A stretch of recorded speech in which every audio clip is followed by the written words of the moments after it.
Everybody, Gary Ryder down here in the bikini state of Florida. I'm down here just having a good time in the sunshine.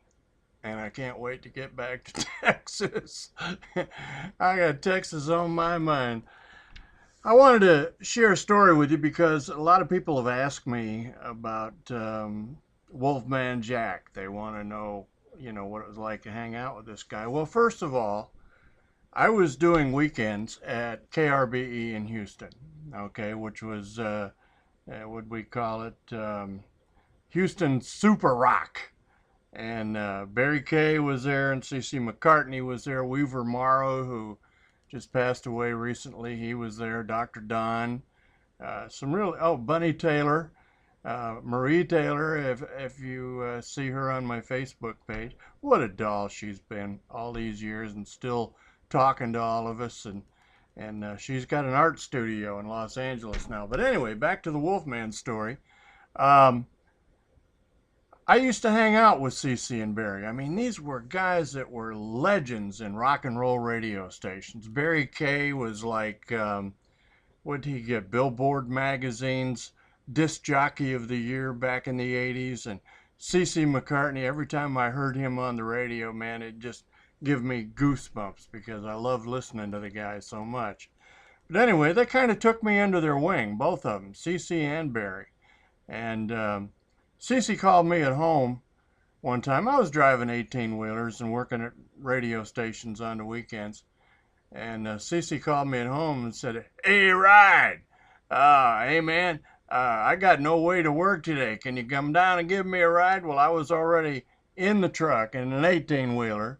Headed out to, I think I was going to North Carolina, something like that. So I turned around over in Baytown, came back into Houston, drove the 18-wheeler right down in front of CC's house and picked him up at his house and drove him to work at the radio station. But we were close and they were good to me, And CC called me one time and said, "Hey, Ride, you need to come out this weekend, man, because me and the book going to go down and hang out with Wolfman Jack at Astro World." And I said, "Really?" He said, "Yeah." I said, "Oh my God, what's that going to be like?" So I did. Long story short, we get down there and there's a Winnebago that is set up back behind the stage where we're doing the show. I think we had Bobby Rydell. I think we had Bobby V, Chubby Checker. Who else was there, man? There was just like about 8 artists that were doing this old time rock and roll show. It was almost a Dick Clark thing, but hey, man, we had Wolfman Jack, And so we go back there, and we're in this Winnebago out behind the stage, and there sits Wolfman Jack. I mean, I'm sitting across the table from him in this Winnebago. And oh my God, I was so starstruck at first. I was intimidated. It was like, this is Wolfman Jack, Gary. You're hanging out with Wolfman Jack.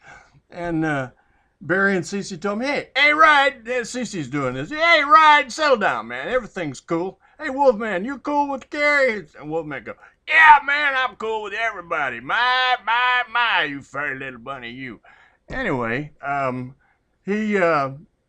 you want to come over here and be in the camera? Come here. Come here. Say hello to everybody on TV. Are you ready? Are you a good girl? Are you daddy's good girl? She came walking across here. Anyway.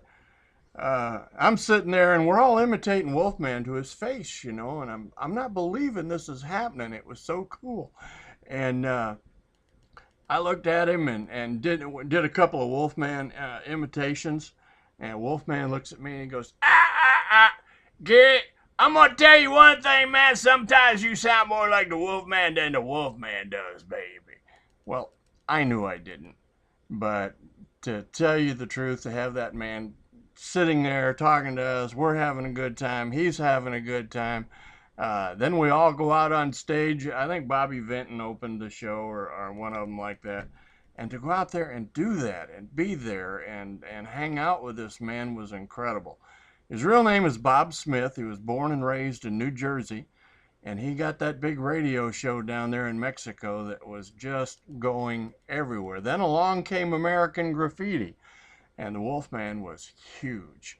He was huge. But let me tell you something. Between Barry Kay and C.C. McCartney, two of my dearest friends, they are those guys just reached down and picked me up and pulled me by the bootstraps. They actually got me ready to work at Kilt, is what they did, because I wasn't ready to work at Kilt. I was doing weekends at KRBE and I sounded like a weekend disc jockey, you know. But Barry kept picking at me, saying, "When are you going to come out of your shell?" What do you mean, when are you going to come out of your shell? When are you going to be you? And I listened to him, you know, and I kept getting a little bit better, a little bit better, a little bit better. And Clay Gish was our program director at KRBE. Brother Clay, back when he was still a man. That's another story. Oh, Knoxville, Tennessee will never be the same now. But I kept working at it, and I wanted to work at it. I wanted to get better. Then along came KILT, and that's another story we'll save for another time. Anyway, I'd like to close this by saying I hope you have a wonderful Thanksgiving with your family, and for crying out loud, do us all a favor and be safe this holiday weekend, because it'd really be nice if we could get together again after Thanksgiving and talk about the turkey and Black Friday and all that good stuff, all right? Hey, thanks for watching. Thanks for listening. God bless you. Have a good Thanksgiving. I'm back out.